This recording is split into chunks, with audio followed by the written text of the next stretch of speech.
Take a look at a new product out on the market. It's been in the market a few years actually, but not to the public, and that is the LifeStraw's personal filter.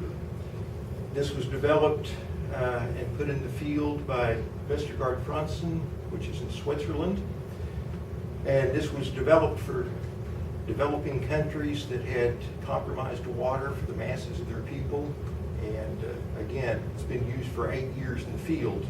But only recently has it become available in the United States and Canada.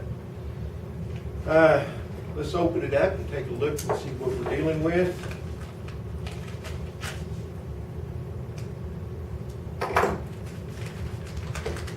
We open the package, we get the LifeStraw filter out, and instructions that tell us how to use and keep our filter in good shape. Here's some of the facts about the filter. This filter is 9 inches long, it's 1 inch in diameter, and we find that it has caps on the intake end and the mouthpiece end, as you see, and the whole unit only weighs 2 ounces, even with lanyard that comes with it. So it's extremely small and portable. We're going to talk, I think, a few moments about some of the advantages of this filter over some other filters. Besides the small size, this filter has a filtration membrane screen that goes down to 0.2 microns. What does that mean to us? It means that almost all turbidity in organic matter that we pull up through the straw is eliminated. There's no chemicals, no iodine, no chlorine, so we get no aftertaste whatsoever. It is rated at log 6 for bacteria, which is 99.999% of all bacteria is removed, and log 3 for all protozoa. For us in the U.S., in outdoor areas for hiking or survival, the main thing that we deal with, of course, is Giardia lamblia and Cryptosporidium parvum, and these are removed fully. What will this straw not do for us? That's always the question. In urban settings, if we have a complete disruption of water services, this filter, going down to 0.2 microns, will not remove viruses, heavy metals, or agricultural products. So you need to keep that in mind. If you suspect those problems, then you're going to need to either boil or use chemical disinfectants. But for most things, especially for the size and portability, this does an excellent job. A few things that we might want to talk about is we can drink straight from the source, in other words, the lake, the stream, the pond, whatever container of water, or in most cases, if we have a water bottle or some container, we would draw the water up and drink directly out of the container. That's the easy way. One thing that we want to be aware of with this filter, actually any filter, if we're using this in freezing or sub-freezing temperatures, if you draw water in this, you're going to want to blow it out, shake it out, take the lanyard and put it inside your clothing so that it stays warm and dries out slowly. You don't want the filter membrane to freeze. If it does, it could compromise the effectiveness, and we wouldn't know that till later. The lifespan, according to LifeStraw, is 1,000 liters of water.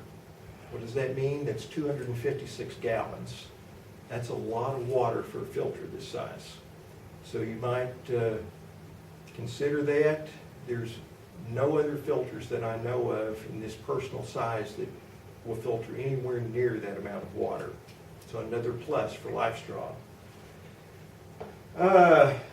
One of the things that we find on many of the videos about LifeStraw is the concern about lifespan.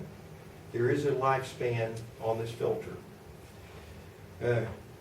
Presently, that's 5 years. If we open our filter and look on the back side near the inlet end, you will find the date of manufacture. At that point, you would add 5 years. The reason being, there are no chemicals in this. There's nothing mechanical. It's just a filtration screen. But LifeStraw, to protect themselves, has only had these on the shelves for 5 years. They test them each year. Right now, they're still holding good. Next year, I suspect it'll be a 6-year, and the next year a 7-year. But anyway, just to make that clear so people understand about that. What do we want to talk about this before we have a demonstration? Price point, we're talking $20 to $25 US, which is, again, cheaper than most filters, especially for the size and the amount of water that it filters. So let's do a little test. I've talked, but that doesn't tell you much. What I'm going to do for a moment is take some clear water. You understand that. I'm going to add some soil to that to give it a little color so that we can see what's going on here. Bear with me a moment.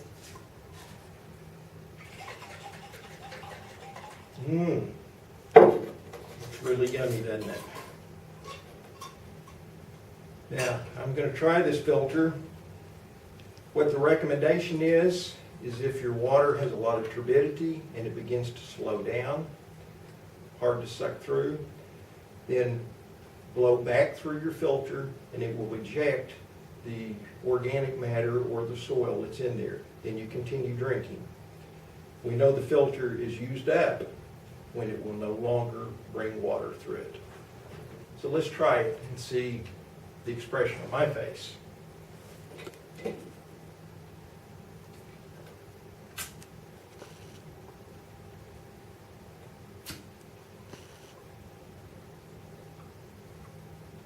little hard to get started.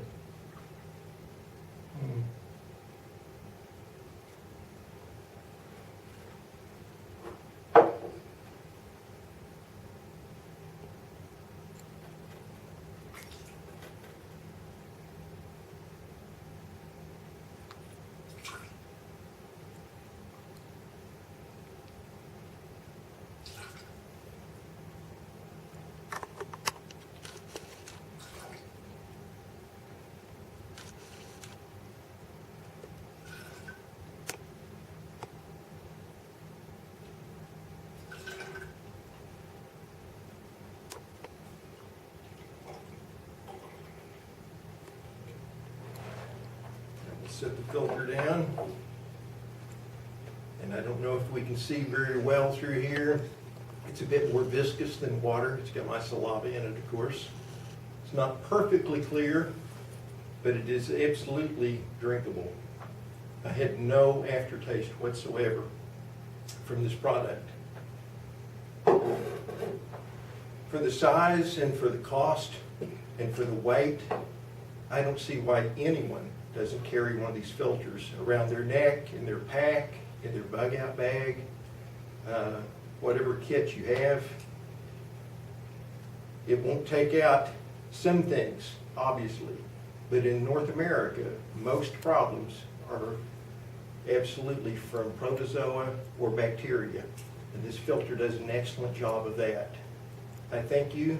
Again, I'm Bob from Sisu Outdoors. I would appreciate your comments. I would appreciate any future desire for other videos. I will consider those. Thank you again. Good afternoon.